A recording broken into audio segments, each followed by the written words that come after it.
चलिए बात करते हैं अगली खबर की। आपको बता दें कि कांग्रेस का प्रत्याशी को लेकर मंथन जारी है।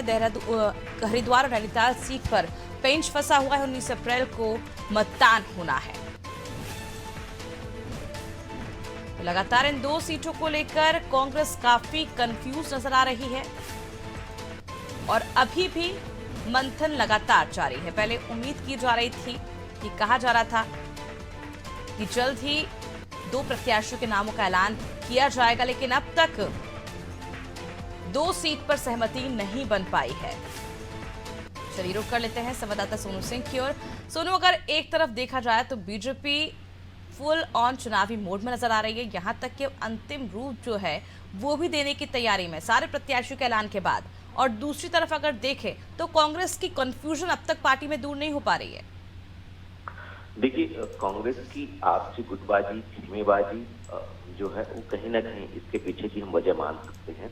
और उम्मीद यही की जा रही है कि जल्द कांग्रेस जो है इन दो लोकसभा सीटों पर, जहां पर कांग्रेस का पेच फंसा हुआ, अभी प्रदेश स्तरीय नेतृत्व से लेके पार्टी हाईकमान तक अभी सहमति नहीं बन पा रही है और दावेदार जो है वो इंतजार कर रहे हैं, क्योंकि जो भी प्रत्याशी पार्टी के स्तर से घोषित किया जाएगा उसको चुनावी तैयारी भी करनी होगी और जो तमाम मतदाता हैं उनके बीच में अपने मुद्दों के साथ पहुंचना होगा। तो ऐसे में क्योंकि समय सीमित है और इस सीमित समय में चुनाव प्रचार कैसे हो सकेगा, किस रणनीति के तहत मतदाताओं के बीच में कांग्रेस के प्रत्याशी जा पाएंगे, ये अपने आप में एक बड़ा सवाल है। क्योंकि बीजेपी एक तरफ जहां पूरी तरह से चुनावी मोड में, चुनावी मैदान में उतर चुकी है और कांग्रेस के अभी प्रत्याशियों के नाम की घोषणा दो सीटों पर नहीं हो पाई है, तो इससे अंदाजा लगाया जा सकता है कि कांग्रेस के जो कार्य संस्कृति मौजूदा चुनाव के लिए नजर आ रही है उसकी मौजूदा हालात क्या है और कांग्रेस जिस पसोपेश में कसमकस में नजर आ रही है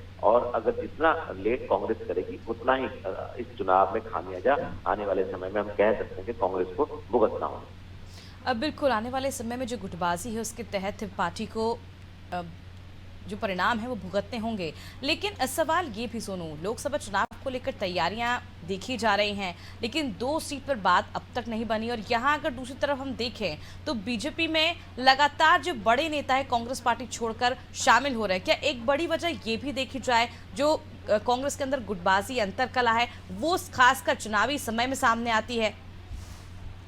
देखिए, कांग्रेस का जो आपसी गुटबाजी है, कांग्रेस का जो अंतरकलह है, वो इससे जाहिर हो रहा है कि एक के बाद एक कांग्रेस के नेता जो हैं बिना किसी जानकारी के ही वो पार्टी में शामिल हो जा रहे हैं और कांग्रेस के जो प्रदेश स्तरीय नेतृत्व है उसको भनक तक नहीं लग रही है। तो ऐसे में इससे साफ जाहिर हो रहा है कि कांग्रेस में सब कुछ ठीक नहीं चल रहा है और आपसी गुटबाजी, खेमेबाजी और आपसी नाराजगी के चलते ही कांग्रेस के तमाम दिग्गज नेता जो है वो एक के बाद एक वो पार्टी के कांग्रेस के हाथ का साथ छोड़ रहे हैं और उसके बाद फिर जो पार्टी का प्रदेश नेतृत्व है उसको जब इस्तीफा आ जाता है उसके बाद उनको भनक लगती है कि आखिर इन्होंने क्यों छोड़ी है और जो डैमेज कंट्रोल है वो कांग्रेस नहीं कर पा रही है।